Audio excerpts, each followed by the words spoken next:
Agriculture marketing कृषि विपणन बहुत महत्वपूर्ण टॉपिक है। ये सभी क्लासेस जब हम कंडक्ट करते हैं तो उससे पहले पीवाईक्यू और सिलेबस को कंसीडर करते हैं, ताकि एग्जाम पॉइंट ऑफ व्यू से हम लोग रिलेवेंट टॉपिक को पढ़ें जहां से प्रश्न आपके एग्जाम में पूछे जा सकते हैं। 2016 में देखेंगे बीपीएससी मेंस में कृषि विपणन से क्वेश्चन पूछा जा चुका है। प्रश्न आपसे पूछा गया था, भारत में कृषि विपणन का वर्णन कीजिए, कृषि विपणन व्यवस्था की कमजोरियों को बताइए, कृषि उपज विपणन व्यवस्था में सुधार की दृष्टि से बिहार सरकार के द्वारा क्या प्रयास किए गए। तो यहाँ पर आपको कृषि विपणन के बारे में बताना था, कृषि विपणन से जुड़ी हुई जो चुनौतियां जो समस्याएं हैं उन समस्याओं को बताना था, और बिहार सरकार ने कृषि विपणन सुधार के लिए क्या प्रयास किए हैं। ये 3 पार्ट में आपको ये क्वेश्चन लिखना था। इस टॉपिक से जुड़े हुए सभी डायमेंशन को हम कवर करेंगे, ताकि प्रश्न फिर से किसी भी तरीके का पूछा जाए तो आप उसे आसानी से लिख ले जाएं। कृषि विपणन क्यों चर्चा में है, कृषि विपणन के बारे में देखेंगे डिटेल में, क्योंकि आपसे प्रश्न पूछा गया था कि कृषि विपणन पर वर्णन कीजिए। तो वर्णन का मतलब है कि आपको कृषि विपणन के बारे में सारी चीजें पता होनी चाहिए, जो उसकी बेसिक बातें हैं। इसका क्या महत्व है, कृषि विपणन से जुड़ी चुनौतियां, समस्याएं या कमजोरियों को देखेंगे। सरकार के द्वारा क्या प्रयास किए गए हैं, इसमें भारत सरकार के प्रयासों को कंसीडर करेंगे और बिहार सरकार के प्रयासों को भी हम कंसीडर करेंगे, ताकि अगर बीपीएससी पॉइंट ऑफ व्यू से पूछे तो भी आप उसे लिख ले जाएं। और फिर अंत में हम वे फॉरवर्ड देखेंगे, यानी जो कमजोरियां, जो समस्याएं हैं एग्रीकल्चर मार्केटिंग से जुड़ी हुई, अब इनको कैसे दूर कर सकते हैं, उस संबंध में अब क्या सुझाव होने चाहिए। और सुझाव में हम लोग फैज अहमद किदवाई की अध्यक्षता वाली समिति में जो रूपरेखा तैयार किया गया है उसी की हम यहाँ पर सुझाव देखेंगे। यानी अगर आपसे कृषि विपणन पर राष्ट्रीय नीति रूपरेखा के बारे में पूछ लिया जाएगा तब भी आप उसे लिख सकेंगे। अगर नहीं पूछा जाएगा तो हम इस समिति के मसौदे को वे फॉरवर्ड के रूप में यूज करेंगे। राइट, चलिए टॉपिक को स्टार्ट करते हैं। कृषि विपणन देखते हैं क्यों चर्चा में है। हाल ही में कृषि विपणन पर राष्ट्रीय नीति रूपरेखा का मसौदा जारी किया गया। इसे फैज अहमद किदवाई, ये नाम याद रखिएगा, फैज अहमद किदवाई की अध्यक्षता वाली समिति द्वारा तैयार किया गया, जिसका उद्देश्य है सभी श्रेणियों के किसानों को उनकी उपज का सर्वोत्तम मूल्य दिलाने में मदद कराना। तो हाल ही में फैज अहमद किदवाई की अध्यक्षता वाली समिति द्वारा तैयार किया गया कृषि विपणन पर राष्ट्रीय नीति रूपरेखा का मसौदा जारी किया गया है, और इस मसौदे का उद्देश्य क्या है, किसानों को उनकी उपज का सर्वोत्तम मूल्य दिलाना। राइट, अब एग्रीकल्चर मार्केटिंग होती क्या है, क्या होता है कृषि विपणन, इसके बारे में जान लेते हैं। मार्केटिंग का मतलब आप जानते ही हैं, जहां पर चीजें बेची और खरीदी जाती हैं। तो एग्रीकल्चर से जुड़ी हुई जो भी प्रोडक्ट होते हैं जो बेचे और खरीदे जाते हैं वो बेसिकली एग्रीकल्चर मार्केटिंग का हिस्सा होते हैं। एग्रीकल्चर मार्केटिंग से तात्पर्य कृषि उत्पादों को उत्पादकों से उपभोक्ताओं तक पहुंचाने में सम्मिलित वाणिज्यिक कार्यों से है, यानी यह मुख्यतः कृषि उत्पादों की खरीद और बिक्री से संबंधित है। इसमें परिवहन, भंडारण, ग्रेडिंग, पैकेजिंग जैसी प्रक्रियाएं शामिल होती हैं। यानी एग्रीकल्चर जो प्रोडक्ट होते हैं इनको उत्पादकों मतलब किसानों से उपभोक्ताओं तक पहुंचाने में जो भी वाणिज्यिक कार्य शामिल होते हैं वो सभी एग्रीकल्चर मार्केटिंग के अंतर्गत आते हैं। इसमें बेसिकली कृषि उत्पादों की खरीद बिक्री शामिल होती है, और इसके अंतर्गत परिवहन, भंडारण, परिवहन का मतलब एग्रीकल्चर जो प्रोडक्ट होंगे उनको हम एक दूसरे से दूसरी जगह ट्रांसपोर्ट करेंगे, तभी वो उत्पादकों से उपभोक्ताओं तक पहुंचेंगे, और उस प्रक्रिया में कृषि उत्पादों का हम भंडारण करेंगे, उनकी पैकेजिंग करेंगे। तो ये सारी प्रक्रियाएं कृषि विपणन के अंतर्गत ही शामिल होती हैं। कृषि विपणन के मुख्यतः 3 प्रकार होते हैं, इसकी 3 विधियां होती हैं। पहली विधि है पारंपरिक विपणन पद्धति, दूसरी है सहकारिता आधारित विपणन, और तीसरी है कृषि विपणन के जो उभरते मॉडल हैं। अब एक एक करके इनको हम देख लेते हैं। पारंपरिक विपणन पद्धति क्या होती है, तो इसमें किसान अनेक बिचौलियों की मदद से सीधे अपनी उपज को बेचते हैं। लगभग 50% कृषि उपज इन्हीं चैनलों के माध्यम से बेचे जाते हैं। तो पारंपरिक विपणन पद्धतियों के माध्यम से ही एग्रीकल्चर मार्केटिंग का एक बड़ा हिस्सा आप देख रहे हैं ये संचालित होता है। इसमें बिचौलियों की मदद से सीधे किसान जो है अपनी उपज बेचते हैं, यानी यहाँ पर बिचौलिया मौजूद होते हैं। क्या करते हैं, किसान अपनी उपज को मंडी ले जाते हैं या फिर मेले में बेचते हैं, या एपीएमसी जो होती हैं वहां पर इन उपजों को बिचौलियों की मदद से बेचते हैं। राइट, जैसे आप लोग देखते होंगे जो मंडियां लगती हैं, जो मेले लगते हैं, यहाँ पर किसान जाते हैं और अपनी उपज को बेचते हैं। तो ये होता है पारंपरिक विपणन पद्धति के अंतर्गत किया गया एग्रीकल्चर मार्केटिंग, और ये 50% के आसपास यहाँ से संचालित हो रहा है। राइट, कृषि विपणन। दूसरा होता है सहकारिता आधारित विपणन। सहकारिता आधारित विपणन में जो बिचौलिया होते हैं उनकी भूमिका यहाँ पर समाप्त हो जाती है, क्योंकि कृषि उत्पाद किसानों से भारतीय राष्ट्रीय कृषि सहकारी विपणन संघ यानी जिसे हम नैफेड कहते हैं के विपणन नेटवर्क के माध्यम से खरीदे जाते हैं। यानी यहाँ पर जो बिचौलिया होते हैं उनका काम समाप्त हो जाता है। अब डायरेक्ट किसान भारतीय राष्ट्रीय कृषि सहकारी विपणन संघ के माध्यम से अपने उपज को यहाँ पर बेचता है।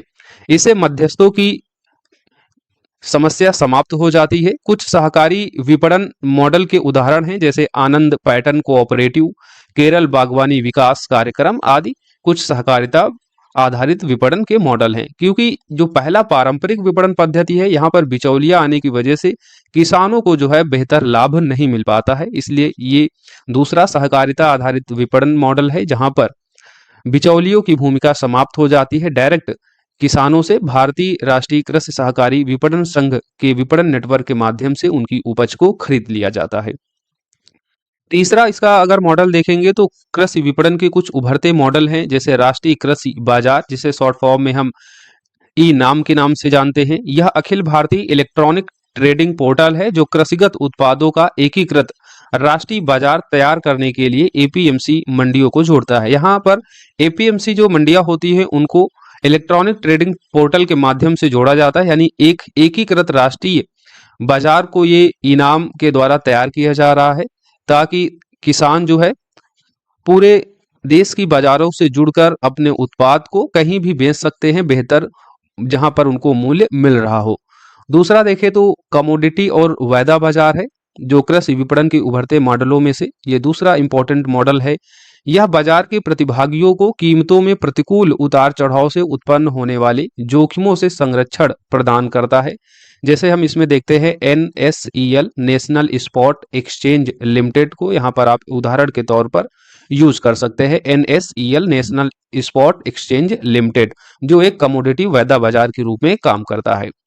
इसके अतिरिक्त किसान उत्पादक संगठन अनुबंध कृषि जैसी अन्य पद्धतियां भी उपलब्ध हैं कृषि विपणन के उभरते मॉडलों में। तो आपको ये तीन विधियां देखनी है। कृषि विपणन के ये तीन प्रमुख प्रकार हैं: पारंपरिक विपणन पद्धति, सहकारी आधारित विपणन और कृषि विपणन के उभरते मॉडल। कृषि विपणन का क्या महत्व है, अब इसके महत्व को देख लेते हैं। तो महत्व सीधा सा है, एक बाजार यहाँ पर तैयार किया जा रहा है किसानों को ताकि वो अपनी उपज को बेहतर मूल्य के साथ बेच सके, यानी यहाँ पर कृषि उपज का मौद्रीकरण किया जाता है। तो बाजार में कृषि उपज का मौद्रीकरण इसका एक इंपॉर्टेंट आप देख सकते हैं। इसमें विपणन की सुविधा और कृषिगत उत्पादों की बिक्री में सुधार होता है। दूसरा, यह बाजार की जानकारी और मूल्य संकेतक स्रोत के रूप में भी काम करता है। बिचौलियों की भूमिका को कम करता है कृषि विपणन का दूसरा महत्व है। और भूमिका बिचौलियों की दो मॉडलों से कम होती है, एक तो सहकारी आधारित विपणन मॉडल से, दूसरा कृषि विपणन के उभरते मॉडल से। जब सरकार के द्वारा एक बेहतर विनियमित बाजार प्रोवाइड कराया जाएगा किसानों के लिए तो आप समझ सकते हैं स्वाभाविक रूप से जो बिचौलिया जो मध्यस्थ होते हैं उनकी भूमिका कम होगी, और जब इनकी भूमिका कम होगी तो किसानों को बेहतर मूल्य मिल पाएगा। पूंजी निर्माण एवं प्रौद्योगिकियों में निवेश को प्रोत्साहित करता है। ये अनुवर्ती उद्योगों तक कृषि उपज की पहुंच को बढ़ाकर कृषि में मूल्यवर्धन प्रदान करता है। For example, Bihar specific point of view से एक एग्जाम्पल दे सकते हैं। बिहार सरकार के द्वारा विपणन पहल प्रारंभ किए जाने के बाद हाल के दिनों में बड़े पैमाने पर मखाना स्नैक्स उद्योग विकसित हो रहा है। बेहतर रूप से संचालित एवं स्थापित बाजार कृषि क्षेत्र में समृद्धि के माध्यम से देश के ग्रामीण क्षेत्र में विकास को प्रेरित कर सकते हैं और साथ ही ग्रामीण क्षेत्रों में खाद्य सुरक्षा, रोजगार, आर्थिक समृद्धि में मदद कर सकती है। तो ये जो मार्केट होते हैं एग्रीकल्चर मार्केटिंग से जुड़े हुए, ये क्या कर सकते हैं, ये ग्रामीण व्यवस्था को और भी ज्यादा मजबूत कर सकते हैं, ग्रामीण सशक्तिकरण में ये बढ़ावा दे सकते हैं। क्योंकि एग्रीकल्चर जो है बेसिकली ग्रामीण तंत्र से जुड़ा हुआ है। ग्रामीण लोग आज भी कृषि पर जो है पूरी तरीके से अधिकांशतः निर्भर होते हैं। वैसे में एग्रीकल्चर मार्केटिंग अगर बेहतर होगी तो किसानों को फायदा होगा, और किसानों को फायदा होगा तो ग्रामीण सशक्तिकरण को बढ़ावा मिलेगा, खाद्य सुरक्षा, रोजगार और ग्रामीण क्षेत्र की आर्थिक समृद्धि में ये मदद करेगा। और उसके अलावा भी कई जो लाभ हैं हमने पॉइंट फॉर्मेट में एक एक करके बता दिया है। बाजार में कृषि उपज का मौद्रीकरण होगा, बाजार की जानकारी और मूल्य संकेतक के स्रोत में कार्य करता है। कृषि विपणन एग्रीकल्चर मार्केटिंग, इससे बिचौलिया मध्यस्थों की भूमिका कम हो जाती है जिससे किसानों को उनकी उपज का बेहतर मूल्य मिल पाता है। पूंजी निर्माण और प्रौद्योगिकी के निवेश में ये प्रोत्साहन करता है। अनुवर्ती उद्योगों तक कृषि उपज की पहुंच को बढ़ाकर कृषि उपजों के मूल्य वर्धन को ये और भी ज्यादा बेहतर करता है, उनका मूल्यवर्धन करता है। और एग्जाम्पल हमने Bihar specific point of view से दे दिया है कि बिहार सरकार के द्वारा विपणन पहल प्रारंभ किए जाने के बाद हाल के दिनों में बड़े पैमाने पर मखाना स्नैक्स उद्योग अब विकसित हो रहे हैं। और उसके अलावा कृषि विपणन के माध्यम से किसानों को अगर बेहतर उनको मूल्य मिलता है तो ग्रामीण सशक्तिकरण को भी ये बढ़ाता है। अब हम देखेंगे कृषि विपणन से संबंधित जो मुद्दे, समस्याएं, जो कमजोरियां हैं, उनको एक एक करके देख लेते हैं। तो कमजोरियों में, मुद्दों में सबसे पहला मुद्दा है संस्थागत मुद्दा। संस्थागत मुद्दों में लाइसेंस संबंधी बाधा देखने को मिलती है। बाजार में नए व्यापारियों को प्रवेश करने के लिए लाइसेंस पंजीकरण कराना पड़ता है। उस संबंध में कई सारी चुनौतियों का उनको सामना करना पड़ता है। अधिक बाजार शुल्क, एपीएमसी मंडियों सहित बाजार शुल्क का अधिक होना ये भी हतोत्साहित करता है। राज्य सरकारें द्वारा एकीकृत बाजार शुल्क उपज के बिक्री मूल्य का 0.5% से 2% के बीच होता है। यानी जो ये एपीएमसी मंडीज होती हैं, यहाँ पर बिक्री शुल्क जो होता है, टोटल जितना उपज होता है उस उपज पर 0.5% से 2% के बीच टैक्स लगाया जाता है, कर लगाया जाता है। लेकिन इस कर के अतिरिक्त भी कुछ अन्य शुल्क देने पड़ते हैं, जैसे खरीद कर, तौल कर आदि भुगतान करना आवश्यक होता है। और कुछ राज्यों में ऐसा भी देखा गया है कि जितना कृषि उपज होता है और उपज को जितने में बेचा जाता है उसका तकरीबन 15% तक तो शुल्क ही लग जाता है, जो काफी ज्यादा है। तो ऐसे में किसानों को जो मूल्य मिलना चाहिए उस मूल्य में यहाँ पर क्या आ रही है, कटौती आ रही है। और ऐसे में किसानों को जो है इस कृषि विपणन का बेहतर लाभ नहीं मिल पाता है, क्योंकि यहाँ पर बाजार शुल्क अधिक लगा दिया जाता है। राइट, तो बाजार शुल्क ज्यादा होना भी एक समस्या है, और ये कुछ राज्यों में तकरीबन 15% तक आप देख सकते हैं, ये सभी कर मिला के, जिसमें एपीएमसी मंडी के कर होते हैं और उसके अलावा भी अन्य कर शामिल होते हैं, जैसे खरीद कर, तौल कर आदि। कृषि उत्पादों को बेचने से पहले उनकी मानकीकृत ग्रेडिंग प्रणाली का अभाव है, या किसानों को उनकी उपज की गुणवत्ता के अनुरूप मूल्य प्रदान करने से रोकता है। यानी एक मानकीकृत ग्रेडिंग प्रणाली का अभाव है। किसी किसान का जो उपज होगा वो बेहतर होगा, यानी मान लीजिए गेहूं ही पकड़ लेते हैं, तो किसी किसान का गेहूं अच्छा होगा, किसी किसान का गेहूं उससे कुछ खराब भी हो सकता है। तो वैसे में ग्रेडिंग प्रणाली के अभाव के कारण जिन किसानों की उपज बेहतर होती है उनको जो है उसके अनुरूप मूल्य प्रदान नहीं हो पाता है। तो ये भी एक समस्या है। भारत में कृषि उत्पादों को बेचने से पहले उसकी मानकीकृत ग्रेडिंग प्रणाली का अभाव है। उसके अलावा वित्तीय बाधाएं हैं किसानों के समक्ष। 10वीं कृषि जनगणना के अनुसार देश में 86.2% किसान छोटे और सीमांत प्रकृति के हैं, उनके पास औपचारिक ऋण सुविधा तक पहुंच नहीं है। तो किसानों के पास वित्तीय बाधाएं होती है, और उन वित्तीय बाधाओं के चलते एक तो एग्रीकल्चर प्रोडक्शन में वृद्धि नहीं हो पाती है, बेहतर ढंग से वो खेती किसानी नहीं कर पाते हैं। दूसरा क्या कारण है कि वो इन मार्केटों तक पहुंच ही नहीं पाते हैं। उसका सीधा सा मतलब है कि उनके पास पैसों की समस्याएं होती हैं। और 10वीं कृषि जनगणना इस बात की ओर इशारा करता है कि देश में 86.2% किसान छोटे और सीमांत प्रकृति के हैं, उनके पास औपचारिक ऋण सुविधा तक पहुंच नहीं होती है। तो ये सारे संस्थागत मुद्दे हैं कृषि विपणन से जुड़े हुए। वित्तीय बाधा, लाइसेंस संबंधी, पंजीकरण संबंधी चुनौतियां, अधिक बाजार शुल्क का लागू होना और मानकीकृत ग्रेडिंग प्रणाली का अभाव। अवसंरचनात्मक संबंधी मुद्दे भी हैं। कृषि बाजारों में खराब अवसंरचना, जैसे कोल्ड स्टोरेज व अन्य भंडारण सुविधाओं का अभाव है। और ये खासकर आप देखते हैं ग्रामीण क्षेत्रों में इस तरीके के कोल्ड स्टोरेज गोदाम नहीं है, जहां पर किसान अपनी उपज को रख सके और सही समय पर उनको मंडी जाकर बेच सके, ताकि उनको अच्छा मूल्य मिल सके। ऐसे में किसान जो है फिर औने पौने दाम पर व्यापारियों को अपनी उपज बेचने के लिए मजबूर होते हैं, और उनको कृषि उपज का बेहतर मूल्य नहीं मिल पाता है। तो कृषि बाजारों में खराब अवसंरचना एक तो किसानों से जुड़ी हुई होगी, और दूसरा बाजारों में भी इस तरीके की खराब अवसंरचना है, जिससे बाजारों में भी बहुत सारा खाद्यान्न जो है वो खराब हो जाता है। लगभग देखा जाता है कोल्ड स्टोरेज की कमी के कारण कृषि बाजारों में 30% तक अनाज जो है वो वेस्ट हो जाता है, खराब हो जाता है। तो कोल्ड स्टोरेज व अन्य भंडारण सुविधाओं का अभाव है। कई ग्रामीण क्षेत्रों में उचित परिवहन सुविधाएं, जैसे सड़क, रेलवे आदि का अभाव है, जिसके कारण किसान इन एग्रीकल्चर मार्केटिंग तक पहुंच ही नहीं पाते हैं। परिवहन सुविधाएं, सड़क, रेलवे आदि के अभाव के कारण। तो अवसंरचनात्मक संबंधी मुद्दे हैं कृषि विपणन के समक्ष। तीसरा मुद्दा है बाजार सूचना प्रणाली से जुड़े हुए मुद्दे, यानी बाजार से संबंधित सूचनाएं किसानों तक पहुंच नहीं पाती हैं। रियल टाइम सूचना तंत्र की अनुपस्थिति है। किसानों के लिए सीमित जानकारी और कंटेंट की उपलब्धता नहीं है। सीमित जानकारी और कंटेंट की उपलब्धता बेहतर नहीं है। सूचना के नए माध्यमों के बारे में किसानों में जागरूकता की कमी है। तो बाजार सूचना प्रणाली से जुड़े हुए ये मुद्दे आप देख सकते हैं जो एग्रीकल्चर मार्केटिंग की समस्या और कमजोरियों को दर्शाते हैं। कुछ अन्य समस्याएं हैं जैसे मंडियों का असमान फैलाव है। पूरे भारत में विनियमित बाजारों के घनत्व में बहुत ज्यादा अंतर देखने को मिलता है। एक तरफ पंजाब जैसे राज्य जहां पर तकरीबन 118 वर्ग किलोमीटर पर ही आपको एक विनियमित बाजार मिल जाएगा, वहीं मेघालय जैसे उत्तर पूर्वी राज्यों में यह दूरी हजारों किलोमीटर तक हो जाती है, यानी कई हजार किलोमीटर तक एक विनियमित बाजार आपको नहीं मिलेगा। वहीं पंजाब जैसे राज्यों में इनकी संख्या अधिक है। तो मंडियों का असमान फैलाव भी एक समस्या है। एक एकीकृत राष्ट्रीय बाजार की अनुपस्थिति है।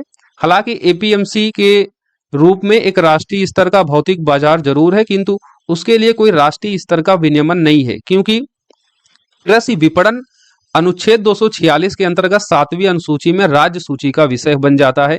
ऐसे में प्रत्येक एपीएमसी अपने राज्य सरकारों के अधीन कार्य करती है, यानी अलग अलग राज्यों में जो एपीएमसी होती हैं वो अलग अलग राज्य सरकारों के विनियमन के तहत काम करती हैं, चूंकि ये राज्य सूची का विषय है। ऐसे में एक राष्ट्रीय एकीकृत बाजार की अनुपस्थिति देखने को आपको मिलेगी और ये भी एक समस्या है, एक कमजोरी है कृषि विपणन के समक्ष।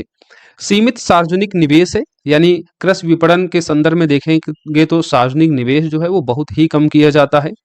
बाजार में गलत प्रथाएं चलती हैं जैसे गलत बाट का प्रयोग, मिलावट, काला बाजारी आदि।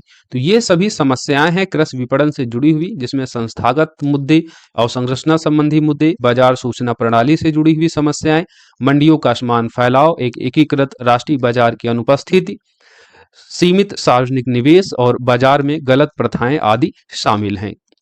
अब हम आगे देखेंगे सरकार के द्वारा जो समस्याएं हैं इनके समाधान के लिए क्या प्रयास किए गए हैं। तो प्रयासों में इलेक्ट्रॉनिक राष्ट्रीय कृषि बाजार ई नाम को 2016 में लॉन्च किया गया था और इसके माध्यम से देश भर की मंडियों को एक राष्ट्रीय बाजार में एकीकृत करना इसका उद्देश्य है, राइट। तो पहला प्रयास इलेक्ट्रॉनिक राष्ट्रीय कृषि बाजार आप बता देंगे। दूसरा कृषि बाजार अवसंरचना कोष, यानी खासकर जो ग्रामीण क्षेत्रों के कृषि बाजारों से जुड़े हुए जो अवसंरचनात्मक बाधा है उसको सॉर्ट आउट करने के लिए उसके समाधान हेतु 2000 करोड़ रुपए का एक कोष बनाया गया है नाबार्ड के सहयोग से, राइट। तो कृषि विपणन बुनियादी ढांचे के विकास और उन्नयन के लिए नाबार्ड के सहयोग से कृषि बाजार अवसंरचना कोष को बनाया गया। ग्रामीण कृषि बाजार जिसे शॉर्ट फॉर्म में ग्राम्स कहते हैं, इनको विकसित किया जा रहा है। ग्रामीण बाजारों के बुनियादी ढांचे का आधुनिकीकरण और विकास करना इनका उद्देश्य है। ग्राम्स को इनाम से जोड़ा जाएगा और यह एपीएमसी अधिनियम के विनियमन से जो बाहर होंगे। कृषि उत्पाद संगठनों का गठन और उनका संवर्धन योजना लॉन्च किया गया है। एफपीओ का गठन और संवर्धन योजना जिसका उद्देश्य 2019-20 से 2023-24 तक 10,000 कृषि उत्पादक संगठनों का गठन करना था। एक मार्कनेट एक पोर्टल है, यह सरकार से नागरिक ई गवर्नेंस पोर्टल है जहां पर कृषि विपणन से जुड़ी हुई जो भी जानकारी होती है एक ही प्लेटफॉर्म पर किसानों को उपलब्ध कराने के लिए एक मार्कनेट पोर्टल को शुरू किया गया है। तो ये भी एक अच्छा प्रयास है सरकार के द्वारा एग्रीकल्चर मार्केटिंग में से जुड़ी समस्याओं के समाधान है। तो खासकर जो समस्या बाजार सूचना प्रणाली से जुड़े हुए मुद्दे को लेकर है उसके समाधान हेतु एक मार्कनेट पोर्टल को सरकार के द्वारा लॉन्च किया गया था। आदर्श कृषि उपज और पशुधन विपणन संवर्धन और सुविधा अधिनियम 2017 में पारित किया गया था और यह एपीएमसी अधिनियम 2003 को प्रतिस्थापित करने के लिए बनाया गया था। यानी एपीएमसी अधिनियम में कई सारी समस्याएं देखने को मिलती हैं, ऐसे में इसको प्रतिस्थापित करने के लिए आदर्श कृषि उपज और पशुधन विपणन संवर्धन सुविधा अधिनियम 2017 संसद के द्वारा पारित किया गया था, राइट। उसके अलावा भी कई सारे सरकार के प्रयास हैं जैसे प्रधानमंत्री किसान संपदा योजना, मेगा फूड पार्क योजना, कृषि अवसंरचना विकास निधि, कृषि उड़ान कार्यक्रम। ये सभी योजनाएं हैं जो कृषि विपणन की समस्या को का समाधान करती है और एग्रीकल्चर मार्केटिंग कृषि विपणन को और बेहतर और मजबूत करती हैं। बिहार सरकार के प्रयासों को देखें तो बिहार सरकार के द्वारा अनुबंध खेती को प्रोत्साहन दिया जा रहा है। अनुबंध खेती जो कृषि विपणन के उभरते मॉडलों में से एक है, तो इसको प्रोत्साहन दिया जा रहा है। बिहार राज्य गोदाम योजना 2022 लाई गई थी ताकि कृषि उपज से जुड़े हुए जो भंडारण की समस्या है उसका समाधान किया जा सके। किसान चौपाल कार्यक्रम शुरू किया गया है। बिहार राज्य सब्जी प्रसंस्करण एवं विपणन योजना, जिसे शॉर्ट फॉर्म में हम वेग फेड कहते हैं, तो राज्य सब्जी प्रसंस्करण विपणन योजना खासकर फल और सब्जियों की एग्रीकल्चर मार्केटिंग को प्रोत्साहित करने के लिए इसको शुरू किया गया, उसको बेहतर करने के लिए। आप जानते हैं बिहार फल और सब्जी के उत्पादन में अग्रणी राज्यों में से एक है। ऐसे में बिहार राज्य सब्जी प्रसंस्करण एवं विपणन योजना को शुरू किया। ई किसान भवन पोर्टल को शुरू किया गया है। किसान सलाहकार योजना शुरू की गई है बिहार सरकार के द्वारा। और बिहार कृषि उत्पादन मूल्य संवर्धन प्रणाली, जिसको शॉर्ट फॉर्म में हम बावस कहते हैं, जिसे 2020 में शुरू किया गया था। बहुत इंपॉर्टेंट है ये, और इसके बारे में आपको गूगल में डालकर जरूर पढ़ना चाहिए। बिहार कृषि उत्पादन मूल्य संवर्धन प्रणाली, जो बिहार में कृषि विपणन पारिस्थितिकी तंत्र को विकसित करने के लिए इसको बिहार सरकार के द्वारा लॉन्च किया गया था। बिहार कृषि उत्पादन मूल्य संवर्धन प्रणाली, तो ये बिहार सरकार के कुछ प्रयास हैं जो शुरू किए गए हैं। इसके अलावा भी आप कुछ अन्य प्रयासों को इसमें शामिल कर सकते हैं, जैसे सरकार के द्वारा जीआई टैग कार्यक्रम शुरू किया गया है, जिसके माध्यम से जो समस्या क्या थी, जो एकीकृत ग्रेडिंग प्रणाली का जो अभाव है, एकीकृत मानकीय ग्रेडिंग प्रणाली के अभाव के कारण किसानों के बेहतर उपज के अनुरूप उनको मूल्य नहीं प्रदान मिल पाता है। वैसे में जीआई टैग कार्यक्रम, कृषि संबद्ध जुड़े हुए जो उपज को जीआई टैग मिल जाता है, उनकी अच्छे से मार्केटिंग हो पाती है और उस संबंध में किसानों को उनका बेहतर मूल्य मिल पाता है। तो जीआई टैग कार्यक्रम के तहत बिहार सरकार के कई ऐसे कृषि संबद्ध उत्पाद हैं जिनको जीआई टैग मिला है, तो उसको भी आप यहाँ पर इंक्लूड कर सकते हैं, राइट। उसके अलावा बिहार सरकार के द्वारा जैविक खेती को बढ़ावा देने के लिए भी स्कीम शुरू की गई है। और जैविक खेती कहीं ना कहीं ये एग्रीकल्चर मार्केटिंग से जुड़ जाती है, क्योंकि इन दिनों जैविक खेती से जुड़े हुए जो उत्पाद हैं उनकी बाजार में अत्यधिक मांग है। और इसके साथ ही फूड प्रोसेसिंग इंडस्ट्री के डेवलपमेंट के लिए जो भी सरकार के द्वारा कदम उठाए जा रहे हैं वो भी एग्रीकल्चर मार्केटिंग का ही हिस्सा बन जाता है, क्योंकि खाद्य उत्पादों का प्रसंस्करण किसानों को उनकी उपज का बेहतर मूल्य दिलाने में महत्वपूर्ण हो जाता है। तो उस संबंध में भी आप उन प्रयासों को यहाँ पर शामिल कर सकते हैं। फिलहाल आपको इतना तो याद ही रखना है जितने प्रयासों को हमने यहाँ पर बता दिया है। उसके अलावा भी जो बातें आपको बताई गई हैं उनको भी आप इंक्लूड कर सकते हैं। अब हम देखेंगे आगे की राह, यानी अब क्या समाधान हो सकते हैं जो समस्याएं एग्रीकल्चर मार्केटिंग से जुड़ी हुई हैं। फैज अहमद किदवाई की अध्यक्षता वाली समिति द्वारा तैयार कृषि विपणन पर राष्ट्रीय नीति रूपरेखा मसौदे के प्रमुख प्रस्तावों को क्रियान्वित किए जाने की आवश्यकता है। यानी जो मसौदा जारी किया गया है कृषि विपणन पर राष्ट्रीय नीति रूपरेखा के तौर पर, उसको क्रियान्वित किए जाने की आवश्यकता है। और जिसमें निम्नलिखित आप प्रस्ताव को देख सकते हैं।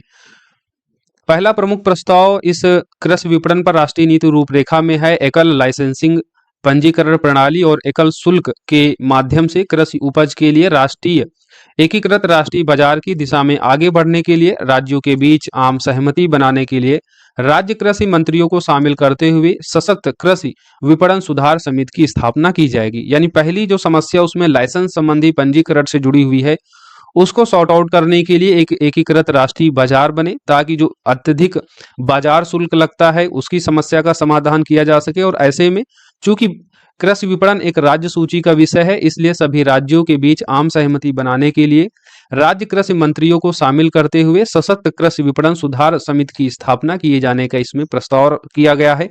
और इस संबंध में जीएसटी पर अधिकार प्राप्त समिति की तरह ही इसकी अध्यक्षता किसी भी राज्य के कृषि मंत्री द्वारा बारी बारी से की जा सकती है। तो पहला जो यहाँ पर प्रस्ताव देख सकते हैं, कृषि विपणन पर राष्ट्रीय नीति रूपरेखा से संबंधित जो हाल ही में जारी किया गया, उस संबंध में जो समस्या समाधान है एकल लाइसेंसिंग पंजीकरण प्रणाली और अत्यधिक बाजार शुल्क के संबंध में, उसको कैसे सॉर्ट आउट किया जा सकता है, उस संबंध में ये आप समाधान बताएंगे सुझाव के रूप में। अगला जो इसमें प्रस्ताव किया गया है किसान बाजार संबंधों में सुधार के संदर्भ में, यहाँ पर एपीएमसी बाजारों से परे इनाम का विस्तार और समेकन करने की बात की गई है। बड़ी संख्या में आवश्यकता आधारित गोदामों शीत भंडारों को उप बाजार यार्ड के रूप में घोषित करना चाहिए, राइट। यानी जो गोदाम शीत भंडारण हैं उनको उप बाजार यार्ड यानी उनको बाजार के अंतर्गत ही शामिल करना चाहिए, ताकि शीत भंडारों का जो लाभ है वो सभी किसानों को मिल सके। और उसके अलावा एपीएमसी बाजारों से परे ई नाम का और भी अधिक विस्तार करना चाहिए, उसका समेकन करना चाहिए, ताकि एक एकीकृत राष्ट्रीय बाजार प्रणाली विकसित हो सके।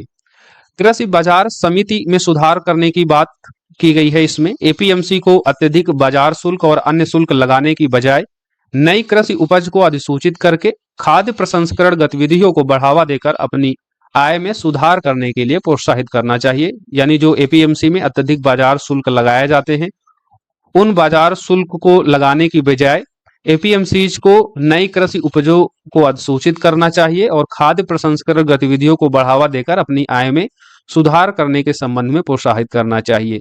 निजी क्षेत्र की भागीदारी को यहाँ बढ़ाने की बात की गई है, ताकि निवेश की जो समस्याएं हैं, जो एग्रीकल्चर से जुड़े हुआ नवाचार की समस्या है, उसको सॉर्ट आउट किया जा सके और कृषि विपणन बाजार को और भी ज्यादा मजबूती मिल सके।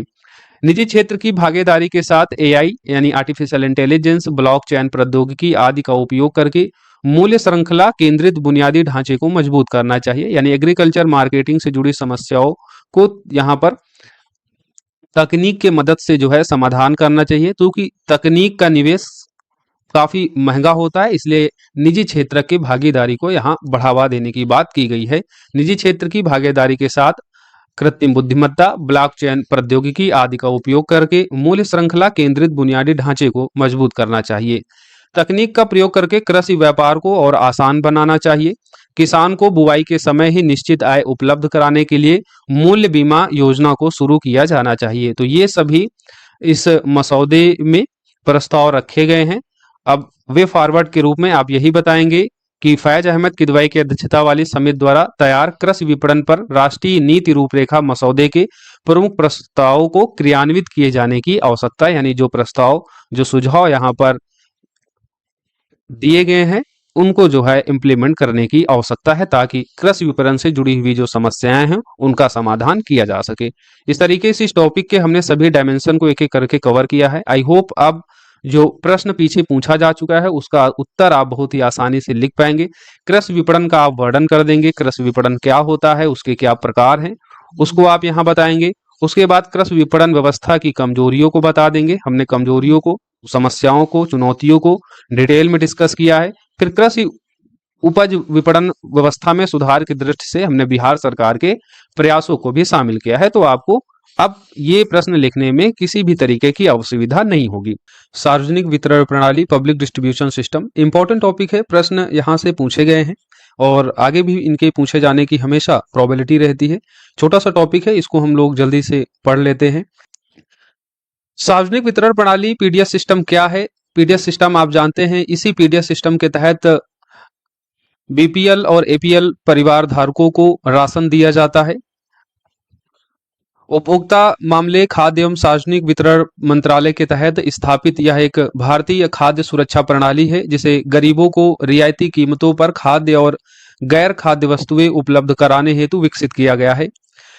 इसका संचालन केंद्र और राज्य सरकारों की संयुक्त जिम्मेदारी से संचालित होता है। तो इसकी बेसिक डिफिनेशन है, उपभोक्ता मामले, खाद्य एवं सार्वजनिक वितरण मंत्रालय के तहत यह एक खाद्य सुरक्षा प्रणाली है। यानी जो देश के गरीब तबके के लोग हैं उनको खाद्य सुरक्षा मुहैया कराया जाता है एक रियायत कीमत के साथ में। आप जानते हैं अंत्योदय अन्न योजना या राष्ट्रीय खाद्य सुरक्षा अधिनियम के तहत एपीएल बीपीएल परिवारों को 3 रुपए किलो चावल, 2 रुपए किलो गेहूं और 1 रुपए किलो मोटा अनाज इस सार्वजनिक वितरण प्रणाली के तहत दिया जाता है। इस प्रणाली का संचालन केंद्र और राज्य सरकारें दोनों मिलकर करती हैं। केंद्र सरकार की भूमिका देख लेते हैं। केंद्र सरकार ने भारतीय खाद्य निगम के माध्यम से राज्य सरकारों को खाद्यान्न की खरीद, भंडारण, परिवहन और थोक आवंटन की जिम्मेदारी सौंपी है। वही राज्य सरकारें क्या करती हैं, ये राज्य के भीतर लाभार्थी परिवारों की पहचान करती हैं, उनके लिए राशन कार्ड जारी करती हैं, उचित मूल्य की दुकानों के कामकाज का पर्यवेक्षण और उन दुकानों से उपभोक्ताओं तक जो लाभार्थी हैं उन तक खाद्यान्न आवंटन आदि का परिचालन कार्य ये संभालती हैं। तो केंद्र सरकार का काम क्या होता है, भारतीय खाद्य निगम के माध्यम से राज्य सरकारों की खरीद, यानी जो किसान होते हैं वो किसान क्या करते हैं, मंडीज में जाकर गेहूं चावल ये सब बेचते हैं। तो एमएसपी न्यूनतम समर्थन मूल्य के तहत भारतीय खाद्य निगम के माध्यम से उनको खरीदा जाता है। फिर राज्य सरकारों को वो खाद्यान्न आवंटित किया जाता है। राज्य सरकार फिर लाभार्थियों की पहचान करती है, उनके लिए राशन कार्ड जारी करती है और उचित मूल्य की दुकान से लाभार्थियों तक उस खाद्यान्न का आवंटन करती हैं। तो केंद्र और राज्य सरकार दोनों की संयुक्त जिम्मेदारी के साथ इस सार्वजनिक वितरण प्रणाली का संचालन किया जाता है। अब इसकी कार्य प्रणाली कैसी होती है, इस पाई चार्ट के माध्यम से इसे आप आसानी से समझ सकते हैं। सबसे पहले किसानों से न्यूनतम समर्थन मूल्य पर भारतीय खाद्य निगम के माध्यम से खाद्यान्न को खरीदा जाता है। फिर उसके बाद राज्य सरकारों को ये खाद्यान्न डिस्ट्रीब्यूट किया जाता है केंद्रीय निर्गम मूल्य पर। उसके बाद राज्य सरकारें उचित मूल्य की दुकानों से लाभार्थियों तक केंद्रीय निर्गम मूल्य यानी जो केंद्र सरकार के द्वारा मूल्य तय किया जाता है उस मूल्य पर लाभार्थियों को खाद्यान्नों का वितरण किया जाता है। तो ये एक प्रणाली है, पाई चार्ट के माध्यम से आप समझा सकते हैं। सार्वजनिक वितरण प्रणाली के तहत सरकारें गेहूं, चावल, मोटा अनाज, चीनी, मिट्टी का तेल जैसी वस्तुओं का आवंटन करती हैं। हालांकि कुछ राज्य सरकारें सार्वजनिक वितरण प्रणाली आउटलेट्स के माध्यम से, यानी राज्य सरकारों को ये छूट दी गई है कि केंद्र सरकारें कुछ खाद्य या गैर खाद्य वस्तुओं को आवंटन करती हैं, लेकिन राज्य सरकारें उसमें अतिरिक्त वस्तुओं को जोड़ सकती हैं। तो कुछ राज्य सरकारें आप देखते हैं दालें, आयोडीन, नमक, साबुन इत्यादि का वितरण भी करती हैं। सार्वजनिक वितरण प्रणाली का उद्देश्य है का, तो उसका उद्देश्य पहला तो यही हो जाता है कि एक न्यूनतम पोषाहार स्थिति को बनाए रखना सभी लोगों तक, ताकि खाद्य सुरक्षा सुनिश्चित हो सके। तो लोगों के न्यूनतम पोषाहार स्थिति को बनाए रखना इसका प्राथमिक उद्देश्य है।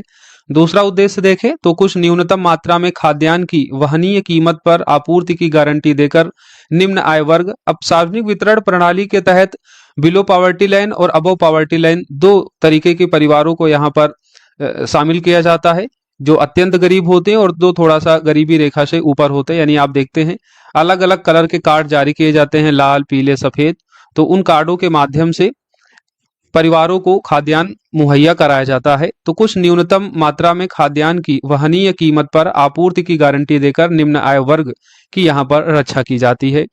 खुले बाजार में आवश्यक वस्तुओं की कीमतों में वृद्धि को यहाँ पर नियंत्रित किया जाता है, यानी ओपन मार्केट में आप जानते हैं कि सार्वजनिक वितरण प्रणाली के तहत न्यूनतम समर्थन मूल्य पर ही इन खाद्यान्नों को खरीदा जाता है। वैसे में खुले बाजार में आवश्यक वस्तुओं की कीमतों में वृद्धि न हो, इस पर भी यहाँ पर अंकुश लगाने का काम किया जाता है, क्योंकि एक न्यूनतम प्राइस होगा तो ओपन मार्केट में ये जो खाद्यान्न वस्तुएं हैं, आवश्यक वस्तुएं हैं, उनके मूल्य पर यहाँ पर नियंत्रण लग पाता है। राइट।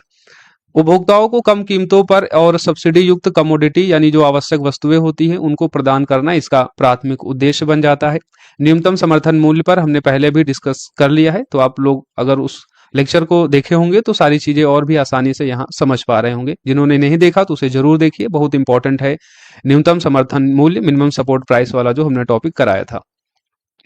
उदाहरण के लिए अंत्योदय अन्न योजना के अंतर्गत सार्वजनिक वितरण प्रणाली के तहत 3 रुपए किलो चावल, 2 रुपए किलो गेहूं और 1 रुपए किलो मोटा अनाज लाभार्थी को आवंटित किया जाता है। तो उपभोक्ताओं को कम कीमतों पर सब्सिडी युक्त आवश्यक वस्तुएं प्रदान करना सार्वजनिक वितरण प्रणाली का उद्देश्य है। तो ये कुछ उद्देश्य हैं, पॉइंट फॉर्मेट में आप लोग लिख दीजिएगा। न्यूनतम पोषाहार स्थिति को बनाए रखना, न्यूनतम मात्रा में खाद्यान्न की वहनीय कीमत पर आपूर्ति की गारंटी देकर निम्न आय वर्गों की रक्षा करना, खुले बाजार में आवश्यक वस्तुओं की कीमतों में वृद्धि को नियंत्रित करना और उपभोक्ताओं को कम कीमतों और सब्सिडी युक्त आवश्यक वस्तुएं प्रदान करना इसके उद्देश्य है। अब महत्व क्या है इसका, तो सार्वजनिक वितरण प्रणाली का महत्व क्या हो जाता है, राष्ट्र की खाद्य और पोषण सुरक्षा को सुनिश्चित करने में सहायता करता है, क्योंकि सार्वजनिक वितरण प्रणाली भोजन को वहनीय, सुलभ, गरीब से गरीब व्यक्तियों के लिए उपलब्ध कराने में ये मदद करता है। ऐसे में देश की खाद्य और पोषण सुरक्षा इससे सुनिश्चित होती है, उसमें ये बहुत इंपॉर्टेंट रोल प्ले करता है। राइट। आप जानते हैं राष्ट्रीय खाद्य सुरक्षा अधिनियम के तहत 2/3 से अधिक लोग, जिसमें 80 करोड़ से अधिक व्यक्तियों को जो है सार्वजनिक वितरण प्रणाली के तहत राष्ट्रीय खाद्य सुरक्षा अधिनियम के अंतर्गत खाद्यान्न उपलब्ध कराया जाता है। सार्वजनिक वितरण प्रणाली खाद्यान्न के बफर स्टॉक को बनाए रखने में मदद करता है, जो संकट की अवधि में भोजन का प्रवाह सक्रिय बनाए रखने में सहायता करता है। कोविड-19 के समय हमने देखा था सार्वजनिक वितरण प्रणाली के तहत जो निम्न आय वर्ग के परिवार थे उनकी खाद्य सुरक्षा को सुनिश्चित करने में इसकी महत्वपूर्ण भूमिका थी। तो इस तरह संकट के समय पीडीएस खाद्यान्न के बफर स्टॉक को बनाए रखा जाता है, ताकि संकट के समय भी भोजन का प्रवाह जो है वो सक्रिय रूप से बना रहे, यानी खाद्य सुरक्षा देश की सुनिश्चित हो। इसने देश के अधिशेष क्षेत्रों से कमी वाले क्षेत्रों में भोजन की आपूर्ति यानी अनाज के पुनर्वितरण में इसके द्वारा मदद की जाती है। क्योंकि देश के कई ऐसे हिस्से हैं जहां पर खाद्यान्न पर्याप्त रूप से नहीं उपज पाता है। ऐसी स्थिति में जिन क्षेत्रों में ज्यादा खाद्यान्न होता है, जैसे पंजाब, हरियाणा या पश्चिम उत्तर प्रदेश, जहां पर चावल गेहूं का ज्यादा उत्पादन होता है, या उत्तर प्रदेश, मध्य प्रदेश जैसे राज्य, तो इन राज्यों से क्या किया जाता है, न्यूनतम समर्थन मूल्य पर खरीद की जाती है। उसके बाद सार्वजनिक वितरण प्रणाली के तहत ऐसे क्षेत्रों में जहां पर खाद्यान्न कम होता है, वहां तक भी इस सार्वजनिक वितरण प्रणाली के तहत अनाज का पुनर्वितरण करके भोजन की आपूर्ति को सुनिश्चित किया जाता है। खाद्य कीमतों को स्थिर रखने में भी ये सहायता करता है। तो खाद्य कीमतों को स्थिर रखने में मदद की जाती है। न्यूनतम समर्थन मूल्य एवं खरीद की व्यवस्था ने किसानों को खाद्यान्न उत्पादन में वृद्धि करने को भी प्रोत्साहित किया है। तो न्यूनतम समर्थन मूल्य का यह पार्ट हो जाता है कि किसानों को एक निश्चित आय का आश्वासन मिलता है। इससे किसानों को खाद्य उत्पादन करने के लिए प्रोत्साहन मिलता है। तो ये सारे इसके महत्व हैं सार्वजनिक वितरण प्रणाली के। खाद्य पोषण सुरक्षा को सुनिश्चित करने में, बफर स्टॉक को बनाए रखने में मदद करता है, ताकि संकट के समय भी खाद्य सुरक्षा देश की सुनिश्चित हो सके। देश के अधिशेष क्षेत्र से कमी वाले क्षेत्रों में भोजन की आपूर्ति यानी अनाज का पुनर्वितरण करने में मदद करता है। खाद्य कीमतों को स्थिर बनाए रखने में और न्यूनतम समर्थन मूल्य और खरीद व्यवस्था ने किसानों को खाद्य उत्पादन में वृद्धि करने को भी प्रोत्साहित किया है। अब इससे जुड़ी चुनौतियां क्या मुद्दे हैं उनको देख लेते हैं। तो पहली चुनौती तो है उच्च रिसाव यानी लीकेज की समस्या देखी जाती है। और हाल ही के आंकड़ों के अनुसार भारतीय खाद्य निगम और राज्य सरकारों द्वारा आपूर्ति किए जाने वाले आवंटित अनाज का 28% इच्छित लाभार्थियों तक पहुंचने में विफल रहता है। यानी जितने इच्छित लाभार्थी हैं उन तक 28% ये खाद्यान्न नहीं पहुंच पाता है, विफल रहता है। इससे लगभग 69,108 करोड़ रुपए का प्रतिवर्ष वित्तीय नुकसान सरकार का होता है। राशन कार्डों के लिए आवास प्रमाण पत्रों की आवश्यकता होती है। ऐसे में जो बेघर लोग हैं, प्रवासी हैं, उन तक इस सार्वजनिक वितरण प्रणाली का लाभ नहीं पहुंच पाता है, क्योंकि ऐसी स्थिति में यह स्वचालित रूप से ही खाद्य सुरक्षा से बाहर हो जाते हैं, क्योंकि राशन कार्ड के लिए आवास प्रमाण पत्र की आवश्यकता होती है। तो बेघर लोग, जो प्रवासी लोग होते हैं, ये बड़ी संख्या में स्वचालित रूप से इस खाद्य सुरक्षा से बाहर हो जाते हैं। दूर दराज के क्षेत्रों और दुर्गम पिछड़े क्षेत्रों में इसकी सार्थकता और प्रभावशीलता पर हमेशा ही प्रश्न चिन्ह लगा रहता है। खासकर जो उत्तर पूर्वी क्षेत्र के पहाड़ी राज्य हैं, वहां तक इस सार्वजनिक वितरण प्रणाली का सुचारू रूप से जो इम्प्लीमेंटेशन होना चाहिए वो नहीं हो पाता है। तो इम्प्लीमेंट की भी समस्या देखी जाती है दूर दराज के क्षेत्र और दुर्गम पिछड़े क्षेत्रों में। तो यहाँ पर ये आप बता सकते हैं कि इसकी जो है अभी भी सीमित पहुंच है लाभार्थियों तक। कुछ अन्य समस्याएं भी हैं, जैसे सीमित भंडारण क्षमता। एफएओ के सांख्यिकी डेटा अनुसार हाल ही में जो रिलीज किए गए हैं, इसके अनुसार भारत में खाद्यान्न उत्पादन 311 मिलियन मीट्रिक टन के आसपास रहा है, जबकि भारत में भंडारण की क्षमता केवल 145 मिलियन मीट्रिक टन ही है। यानी इससे ये मतलब निकल कर आता है कि लगभग 166 मिलियन मीट्रिक टन खाद्यान्न के लिए भंडारण सुविधा का अभाव है। और देखा भी जाता है कि भंडारण सुविधा के अभाव के कारण बहुत सारा खाद्यान्न बर्बाद हो जाता है। पोषण सुरक्षा का भी मुद्दा है, क्योंकि पीडीएस के तहत केवल कुछ खाद्यान्न और अधिकांशतः गेहूं चावल ही आप देखते हैं रसनिंग के माध्यम से लोगों को दिया जाता है। ऐसे में पूर्ण पोषक की आवश्यकताओं को पूरा नहीं करते हैं। और वैश्विक भुखमरी सूचकांक इस तरफ साफ इशारा करता है। भारत 127 देशों में 105वें स्थान पर है, यानी गंभीर भुखमरी श्रेणी की स्थिति में है। साथ ही भारत की 13.7% आबादी कुपोषित है, जो पूरी दुनिया में सर्वाधिक है। तो पोषण सुरक्षा यहाँ पर सुनिश्चित नहीं हो पाती है, क्योंकि पीडीएस के तहत केवल कुछ खाद्यान्नों को ही यहाँ पर प्रोवाइड कराया जाता है, जिसमें मुख्यतः गेहूं और चावल होता है, जो पूर्ण पोषक की आवश्यकताओं को पूरा नहीं कर पाता है। न्यूनतम समर्थन मूल्य के प्रावधानों में भी दिक्कत है, क्योंकि ये फसल विविधीकरण को हतोत्साहित करती है। प्राकृतिक कृषि घटकों का यहाँ पर क्षरण होता है, चाहे वो मृदा उर्वरता के संबंध में हो या भूजल का संकट हो, ये सारी चीजें देखने को मिलती हैं। और मुक्त बाजार सिद्धांत भी इससे प्रभावित होता है। इसके अलावा राजकोषीय दबाव पड़ता है। राष्ट्रीय खाद्य सुरक्षा के अंतर्गत तकरीबन 80 करोड़ से अधिक या 67% से अधिक आबादी इसके अंतर्गत शामिल है। तो इतनी बड़ी आबादी को खाद्य सुरक्षा सुनिश्चित करना एक अतिरिक्त राजकोषीय दबाव आप बता सकते हैं। डेटाबेस अभाव के कारण लक्षित लाभार्थियों की पहचान का मुद्दा आपको देखने को मिलेगा, जिसके कारण फर्जी राशन कार्ड बनाए जाते हैं, भ्रष्टाचार की समस्या देखी जाती है। राइट, यानी सरकार जिन लक्षित लोगों तक सार्वजनिक वितरण प्रणाली योजना को पहुंचाना चाहती है, उसमें भी समस्याएं देखने को मिलती हैं। डेटाबेस अभाव के कारण लक्षित लाभार्थियों की पहचान का एक मुद्दा है, जिसमें फर्जी राशन कार्ड, भ्रष्टाचार की समस्याएं आपको देखने को मिल जाएगी। अवसंरचना संबंधी मुद्दा है, यानी बुनियादी अवसंरचना अभाव, चाहे वो शीत भंडारण की सुविधा के संबंध में हो या सड़क परिवहन के अभाव के कारण दूर दराज पहाड़ी क्षेत्रों तक रसनिंग नहीं हो पाती है, उस संबंध में आप बुनियादी अवसंरचना के मुद्दे को बता सकते हैं। तो ये सारी समस्याएं हैं सार्वजनिक वितरण प्रणाली से जुड़ी हुई, जो एक एक करके हमने यहाँ पॉइंटर फॉर्मेट में बता दिया है। तो आपको भी इसी तरीके से लिखना है जब प्रश्न पूछा जाएगा। अब पीडीएस संबंधी सुधार है, तो सरकार ने क्या प्रयास किए हैं? तो सरकार के प्रयासों में एक तो राशन कार्डों का डिजिटाइजेशन किया गया है, ताकि जो भ्रष्टाचार और फर्जी राशन कार्ड की समस्या है उसको समाप्त किया जा सके। डिजिटीकरण कार्डों को फिर आधार से जोड़ा गया। कई राज्यों द्वारा उचित मूल्यों की दुकानों पर वास्तविक समय के आधार पर वास्तविक कार्ड धारकों को अनाज की बिक्री को ट्रैक करने के लिए इलेक्ट्रॉनिक पॉइंट ऑफ सेल यंत्र लगाए गए हैं। यानी कुल मिलाकर ये लीकेज और डाइवर्जन की समस्या को रोकने के लिए सरकार के द्वारा कुछ कदम उठाए गए हैं। राशन कार्डों का डिजिटाइजेशन, डिजिटलीकरण, कार्डों को आधार से जोड़ना और इलेक्ट्रॉनिक पॉइंट ऑफ सेल यंत्र लगाना। उसके अलावा एक राष्ट्र एक राशन कार्ड योजना सरकार के द्वारा लाई गई, जो पीडीएस के सार्वभौमिक लक्ष्यीकरण को सुनिश्चित करता है। यानी आप कहीं भी हो, आपको इस योजना के तहत अब सार्वजनिक वितरण प्रणाली का लाभ मिल जाएगा अगर आप लाभार्थी हैं तो। पीडीएस और मध्याह्न भोजन सहित विभिन्न सरकारी योजनाओं के अंतर्गत वितरित किए जाने वाले चावल का फोर्टिफिकेशन किया जा रहा है, यानी पोषण सुरक्षा को यहाँ पर सुनिश्चित करने का एक लक्ष्य निर्धारित किया गया है चावल का फोर्टिफिकेशन करके। चावल का फोर्टिफिकेशन करने का क्या मतलब होता है? यहाँ पर चावलों में जिंक या अन्य जो भी इंपॉर्टेंट पोषक तत्व होते हैं उनकी छोटी छोटी गोलियां बनाकर चावल में मिला दी जाती हैं, ताकि पोषण सुरक्षा की जो समस्या है वो दूर हो सके। भुखमरी सूचकांक में जो देखा गया, भारत की 30.7% आबादी कुपोषित है।